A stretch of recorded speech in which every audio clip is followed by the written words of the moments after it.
बाई तुझा आशीर्वाद.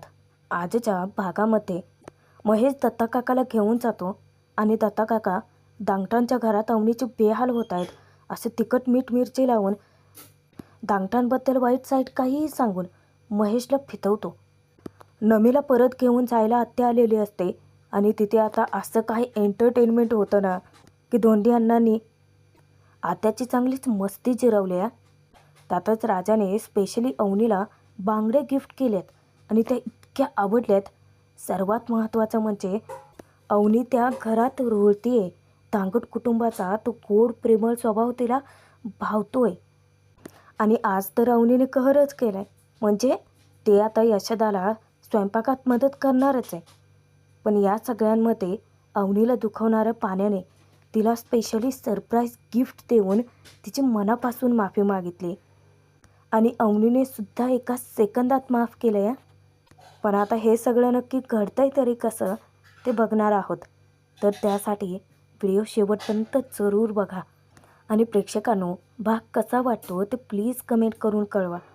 महेश गुपचूप दत्ताकाकाला घेऊन येतो आणि त्याला हवं असणारं गिफ्टही त्याने दिलेलं असतं.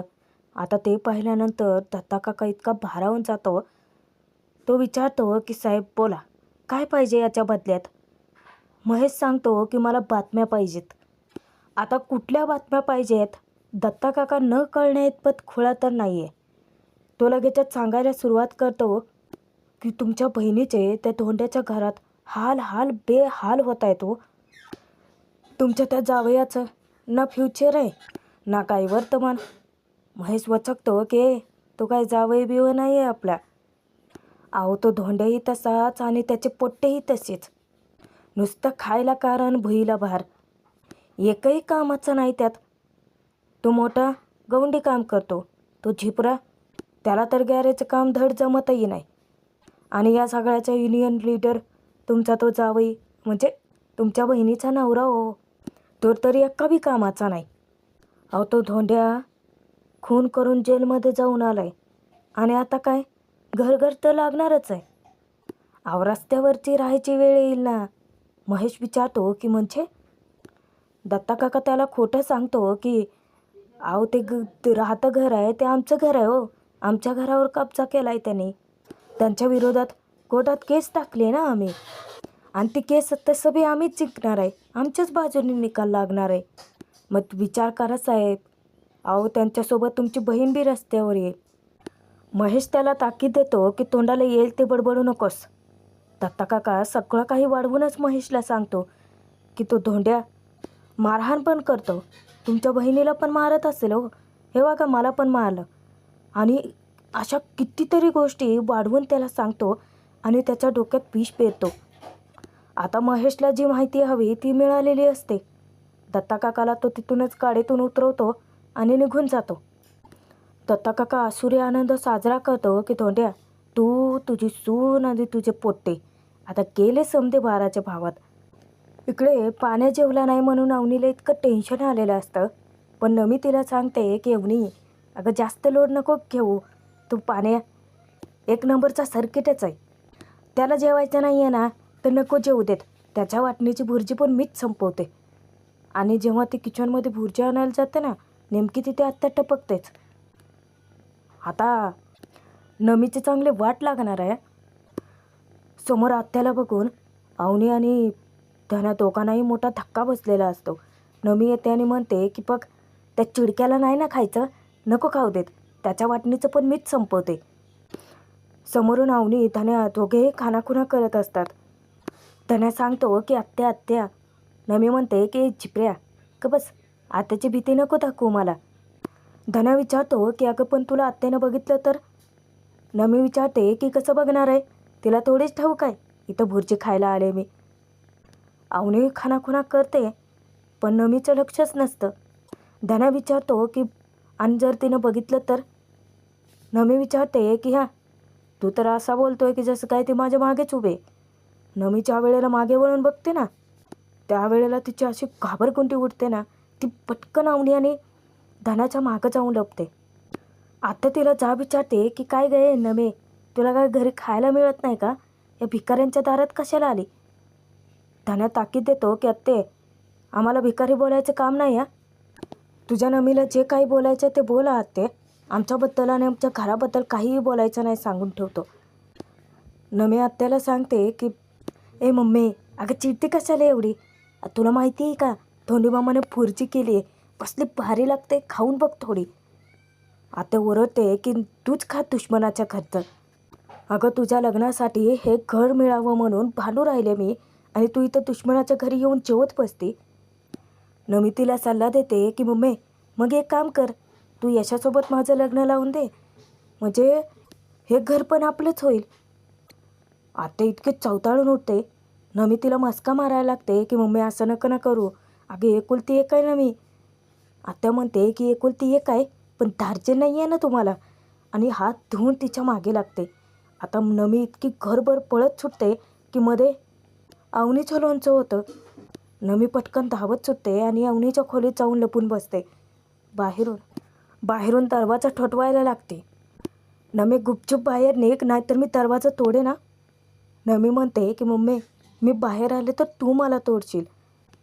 नमीची फजिती उडालेली असते आणि धन्या हसून मजा लुटत असतो. अवनी त्याला आता खानाखुणा करून हे सगळं प्रकरण मिटवायला सांगते, पण धन्या त्याला मजा बघण्यातच रस आहे. आत्या विचारते की नमे, नाही तू बाहेर आहे, पंचारती ओवाळते तुझ्यासाठी. त्यावर पुन्हा तिला चेष्टाच सुटते. नमी म्हणते की मम्मी, माझ्या आणि यशाचं लग्न लावून दे, सोबतच आरती ओवाळ. आत्याला इतका त्रास देते ना ती. आता नमीचं काय करावं आणि काय नको असं होतं तिला. आत्या रागाच्या भरात म्हणते की तू तू तू ना माझी पोरगीच नाही आहे. नमी विचारते की मम्मी, हे सगळं तू आज सांगते मला, मग इतके दिवस कुठल्या हक्कानं मारत होती? आत्या वैतागून तिला पुन्हा धमकी देते की नमी गुपचूप बाहेर निघ. आत्या तिला ताकीद देते की ठीक आहे, आता तू जोपर्यंत येत नाही ना तोपर्यंत इथेच थांबते मी. नमी तिला मुद्दामच घाबरवून सोडते की बघा मम्मी, नाही म्हणजे मामा येईपर्यंत तू खरंच इथं थांबणार आहेस. दत्ता मामासोबत काय केलं माहिती आहे ना मामानं? आत्या आता घाबरते. ती म्हणते की ठीक आहे, कधी ना कधी तू बाहेर येशीलच ना, आणि तणतणत ती बाहेर निघून जाते. आता जाता जाता धन्या तिच्यावरती हसत असतो. आता त्याच्यावरती वचकते की तुमच्याचमुळं वाया गेले ती. धन्या नमीला हाका मारतो, पण नमीचा विश्वासच बसत नाही. परत स्वतःहून अवनी सांगते तेव्हा कुठे नमीचा विश्वास बसतो खरा. पण आत्या गेलेली नसत्या तर लपून बसते. नमी अंदाज घेत घेत जेव्हा बाहेर जाते ना, त्यावेळेला आत्या पुन्हा तिच्या मागे हात धुवून लागते. अवनी वैतागते. धन्याला तिची मदत करायला सांगते, पण धन्या म्हणतो की ते रोजचंच आहे हो, धांगटांच्या घरात ना रोज एंटरटेनमेंट मिळतं. अवनी विचारते की अरे पण असं कसं? धन्या सांगतो की असंच आहे ते, रोज नवीन एपिसोड, नवीन एंटरटेनमेंट. आता नमी नेमकी बाहेर धावत येते आणि समोरून अण्णाच आलेले असतात. अण्णा सुलो आत्याला तर तिथे अडवून धरतात. तिला जाब विचारतात, सुले तू काय करते माझ्या घरात? तुझी हिंमत कशी झाली माझ्या घरात यायची? आत्याही त्याला उत्तर देते की मी माझ्या पोरीला घ्यायला आले इकडं, आणि तसंही हे घर ना आमचंच आहे, तू कब्जा केला याच्यावरती. अण्णा विचारतात की पण तू तर तुझ्या हिश्श्याचं फुकून टाकलं. सुलहत्या म्हणते की धोंड्या, तू मोठा आहे आमच्यापेक्षा, तू तर स्वतःहून आमचं आम्हाला परत करायला पाहिजे. अण्णा विचारतात की ठीक आहे, तुला तुझं परत पाहिजे ना, देतो. आणि रूममध्ये ते तिला बंदच करून टाकतात, घे तुझ्या हिश्श्याचं. आता नमी उलट अण्णांचं कौतुक करते की एक नंबर मामा, जा जा तू जा, मी धरते. आत्या आतून बोंबा मारत असते की ए धोंड्या दरवाजा उघड, नमे मी ना तुझ्याकडे नंतर बघतेच. पण इथेच एक गोष्ट घडते. आत्या अख्खी रूम फिरून बघते तर रूम इतकी छान सजवलेली असते अवनीने, आणि तेच तिला खटकतं. आता नमी आणि धन्या आत्यावरती इतके फिदे हसत सुटतात की चांगली मजा घेतलेली असते त्यांनी. त्यांचं हसणं काही कमी होत नाही आणि अवनीला प्रचंड टेन्शन येतं. अण्णा तर आपले निवांत लोळत पडलेले असतात. त्यातच राजे येतो आणि तो विचारतो की काय झालं, ही करायला लागलाय, काय झालं नेमकं? आता ते दोघेही फिदे हसत सुटलेले असतात आणि सांगायला काय तयारच नाही. राजा त्यांच्यावरती वचकतो की "ए, गप्पा बसा." अवनीला तो विचारतो की काय झालं नेमकं. अवनी घाबरत सांगते की ते आत्या ते आत्या आत आहेत. राजाला सुरुवातीला विश्वासच बसत नाही. काय आत्या आत आहे? नाही हो, आत्या इतकी शांत बसणाऱ्यातली नाही आहे. राजा आता स्वतःहून जाऊन तिथे दरवाजा ठोठावतो आणि विचारतो की आत्या तू आत आहे काय गं. आत्या आतून आता बोंबा मारायला लागते की राजा तुझ्या बापानं मला कोंडून ठेवलं इथं, बाहेर निघाले ना की तुझ्या बापाला बघतेच मी, आधी दरवाजा उघड. राजाला धक्काच बसतो की जाऊन आता तो अण्णांना झापतो. अण्णा काय करून ठेवलंय तुम्ही. अहो काय गरज होती तिला कोंडायची आतमध्ये. येडेबिडे झाले काय. अहो किडनॅपिंगची केस करेल ना ती. अण्णा ताकी देतात की बोंबलू दे तिला बोंबलू दे तसंच. पण राजा जाऊन पटकन दरवाजा उघडतो. आता नमी अवनीच्या मागे लपून बसते. आत्या तिला नुसती खाऊ का गिळू नजरेने बघत असते. आत्या बाहेर आल्यानंतर ओरडायला लागते की शेवटी माझं नानच खोट आहे, त्याला मी तरी काय करणार. आणि नमीला अशी फरफटत घेऊन जाते ना. अवनी अडवण्याचा प्रयत्न करते पण ती आत्या आहे, ती थोडीच ऐकणार आहे.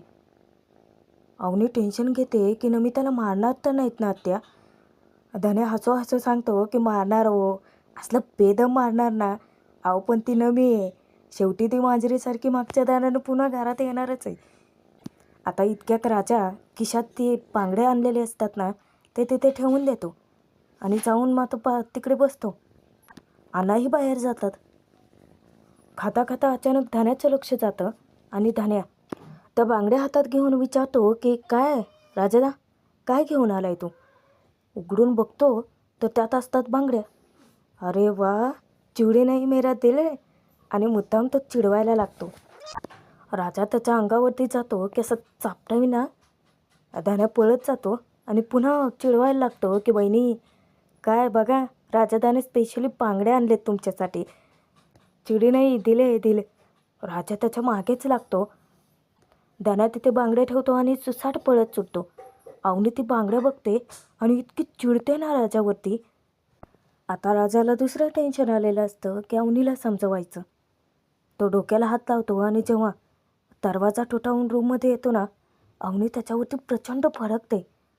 त्याला जा विचारते की काय आहे हे सगळं, तू गिफ्ट का देतोयस मला. तू काय स्वतःची खरी बायको समजायला लागलाय का मला. आपलं नातं काय आहे मी का सांगू का घरातल्या सगळ्यांना. राजा आता इतका वैतागतो, जे काय खरं आहे ते सांगून टाकतो की अहो मॅडम ऐकून तरी घ्या. अहो रस्त्याच्या मध्ये एक बांगड्यावाला भेटला होता मला. सकाळपासून त्याची पोहणी आलेली नव्हती, उपाशी पोटी होता.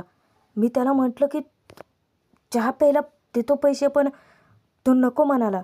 तो माझ्या मागेच लागला बांगड्या घ्या म्हणून. आता या बांगड्या आणून कुणाला देणार होतो मी.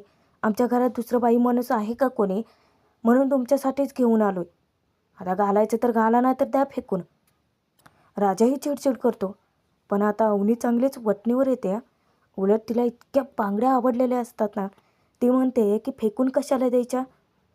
तसंही काही चॉईस वाईट नाही आहे तुझा. राजा गालातच हसतो आणि विचारतो की म्हणजे आवडल्या तुम्हाला.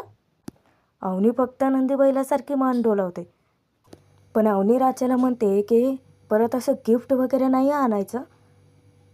तेव्हा राजा सांगतो की अहो नाही ते त्याची गरज होती म्हणून घेतलं, गिफ्ट वगैरेच्या फंद्यात नसतोच आपण. आणि तो बाहेर निघून जातो.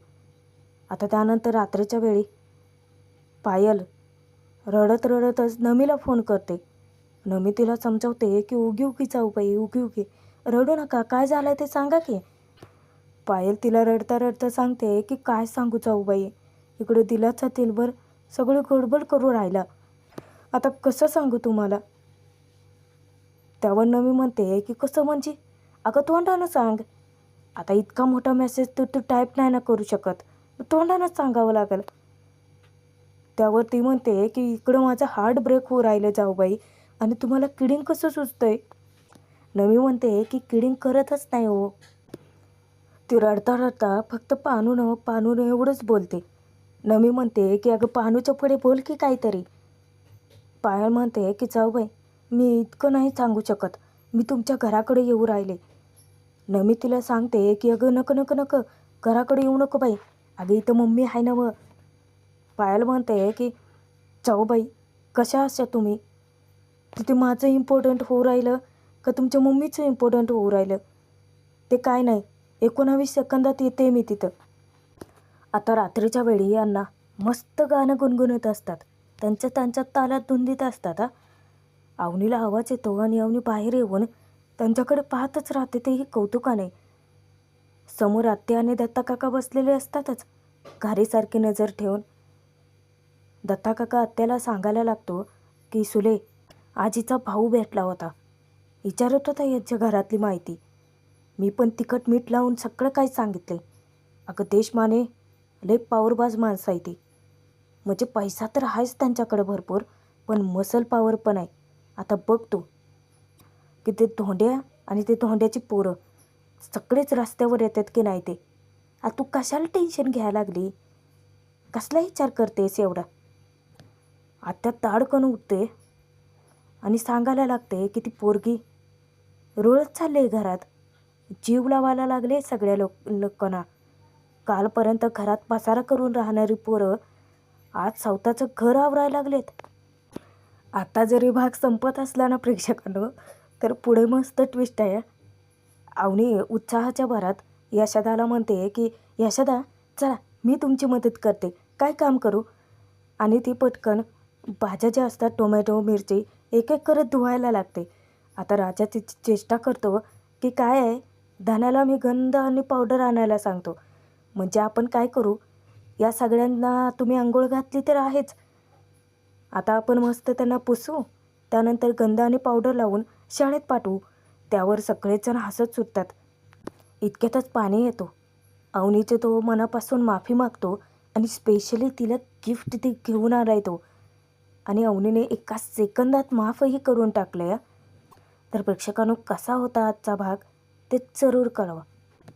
आणि या मालिकेचे एपिसोड पाहण्यासाठी सबस्क्राईब जरूर करून ठेवा, जेणेकरून सर्व भाग तुमच्यापर्यंत सर्वात आधी पोहोचतील.